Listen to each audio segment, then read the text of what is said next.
Hey everybody, welcome to Obscurities and Miniatures. While I have yet to actually finish painting my Super Saiyan style wolf dog furry Radukar, I couldn't help myself, and we got his Cossack grandmother riding around on the wolves as well.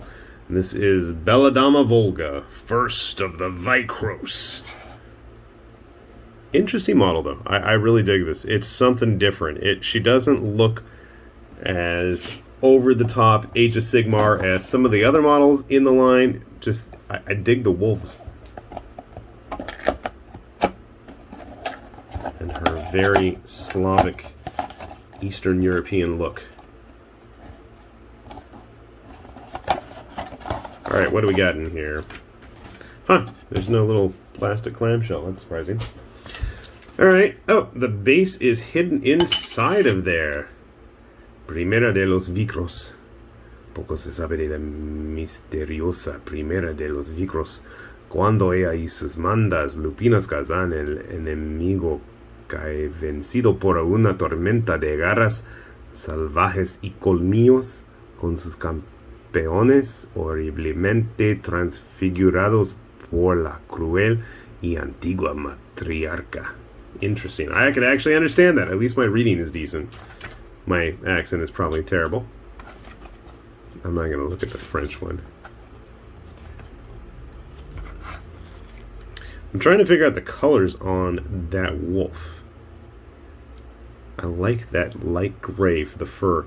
I've got a ghost gray from Vallejo that I tend to use, but sadly, they don't give us a paint guide with this model. I don't want to get in trouble for showing too much of that, so you can sit over there. And there wasn't any on the box. I guess I got to go to the website for that. Fair enough.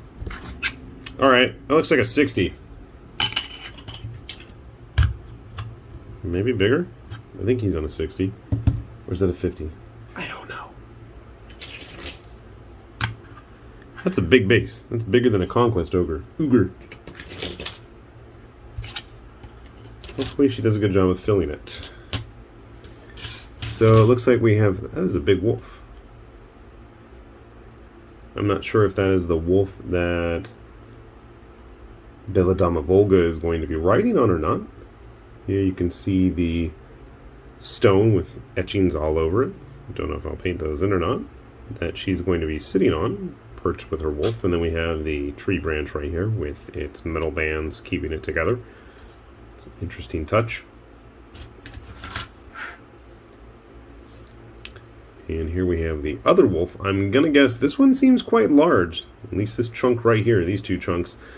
Perhaps that is the one that the Belladamma is going to sit on. You can see her feet here with her paws sticking out of her dress. Not very ladylike, Belladamma. Modesty, please. Quite rusted sword, gnarled up much like Radukar. Similar kind of epaulets on her sleeves there.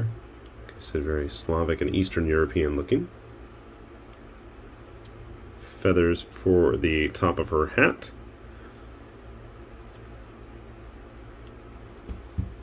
Trying to figure out what I'm looking at here. It looks like her head, like some kind of scarf underneath her chin, and then the back of the hat as well.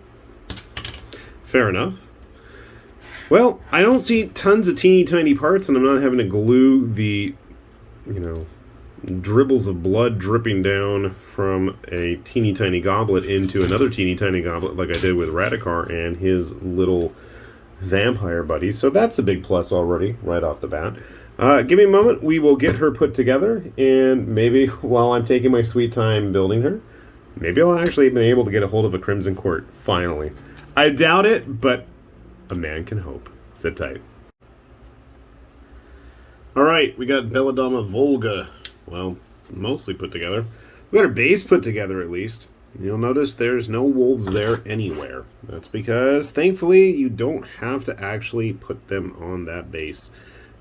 Now, I didn't do the greatest job building them. My apologies, that's okay. This one just kind of slots right in, hiding underneath the rock and the outcropping there. And basically, his side is going to be touched by the branch, and then there's a little notch actually in the tree trunk there that kind of touches him, and there we go. Mrs. Volga, on the other hand, was kind of an irritating build. The way that she had to go together was that modern style of kind of weird criss-cross zigzag parts that glue together and then kind of build up on the sides and then eventually all go together rather than just two halves smashing together. I'm not a fan, but thankfully I figured a way to work things out. So you can see here how the wolves are going to sit, and thankfully you can actually go ahead and build her for the most part completely unattached. I think it's just going to be kind of a pain, especially on her jacket, to get to the inside of it. But thankfully, basically this hand here is going to connect this tuft of hair to the back of the wolf, and then everything just kind of slots in all neat and nice. Of course, I could have done a nicer job gluing her together, but that is just about always the case with these models with me. For some reason, her head looks so deep set in that coat. I feel like it should be sitting higher, but that is actually the exact spot where it should be. I have had a horrible time actually trying to get this tuft of hair that she's grabbing on the wolf to sit any more smoothly. It just doesn't want to. I'm probably going to cut away at it a little bit more just to kind of get a good idea. Get it in there a little bit better. So if you're curious, how does she stack up? Well, I grabbed her buddy Radukar here. And unfortunately, that's about all I have in the way of current vampire counts, because they've just been so obnoxiously difficult to acquire locally. I saw the rat guy once, and I went back to pick him up, and he had disappeared. So that was that. Radukar himself is actually pretty large, but Belladamma Volga, if I'm going to get the name correctly, is quite large herself, even though she is sitting on that wolf. And I got to say, the wolf, I mean, with well, the top one at least, you're probably going to have a lot of work done, but the bottom one, there's literally no extra adornment on him anywhere. If you wanted to part this out, I mean, you totally could. And I'm not big on usually having works in progress for comparison's sake, but I did have Super Saiyan Radukar, the Unleashed or the Untamed. I've been slowly working on him here. He's not done. Maybe he'll be done in the near future, but he is almost as tall as the Belladamma herself, and they both have quite the elaborate basing. Hopefully, fingers crossed, someday I'm going to be able to get a hold of that silly Crimson Court for Warhammer Underworld. I saw it was online on the GW store. I went to go buy it, and then I can't click through for whatever reason. I'm like, this is just not working for me. So, well, eventually someday, maybe we will see more of the modern GW vampires. But, you know, if you're also curious how they stack up with a regular human, you know, the Belladamma is quite the large lady. And if you needed some fearless vampire killers to go out and hunt them down, it might be a horrible night to have a curse, though, you know. Just saying.